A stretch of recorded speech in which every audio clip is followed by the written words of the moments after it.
Барлықтарыңызға қайырлы күн. Бүгін сіздермен осындай нәзік шоколадный пирогтың рецептімен бөлісемін. Бізге бөлме температурасындағы 2 жұмыртқа қажет. Үстінен қантымызды қосып, жақсылап венчиктің немесе вилканың көмегімен 1 келі масса болғанша араластырамыз. Осы массамыздың үстінен сүтімізді қосамыз және шым-шым тұз қажет.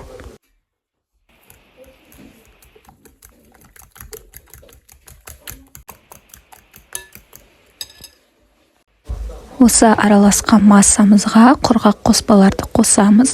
ұн, 1 шай қасық қамыр қопсытқыш және елегіштен өткен какао қажет. Осы массамызды тағы да жақсылап 1 келі болғанша араластырамыз.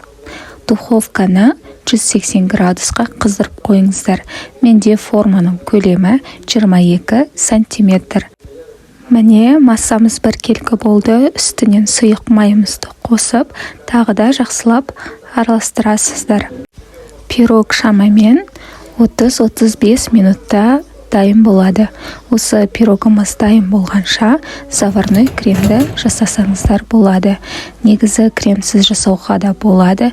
Кремсіз де өте дәмді. 500 грамм өлшенген сүттен кішкене басқа ыдысқа өлшеп аламыз. Үстінен 1 шай қасық ұн, 2 шай қасық кукурузный крахмал және қантымызды қосып, комочка қалмағанша араластырып аламыз. Сүтімізді осы уақытқа отқа қойып, осы сүтіміз қызған кезде үстінен осы араласқан массаны құйып, қоюланғанша жақсылап үзбей араластырып тұру керек. Осы массамыздың үстінен жұмсақ бөлме температурасындағы сары майымызды қосамыз. Міне бізде креміміз дайын.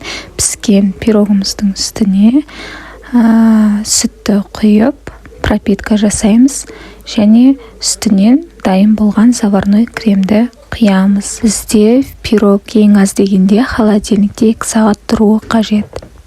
Бізде пирогі өте жұмсақ әрі нәзік болып шықты. Кремсіз жасасаңыздар да пирог бәріне ұнайтынына сенімдімін. Жасап көруге кеңес беремін. Астарыңыз дәмді болсын.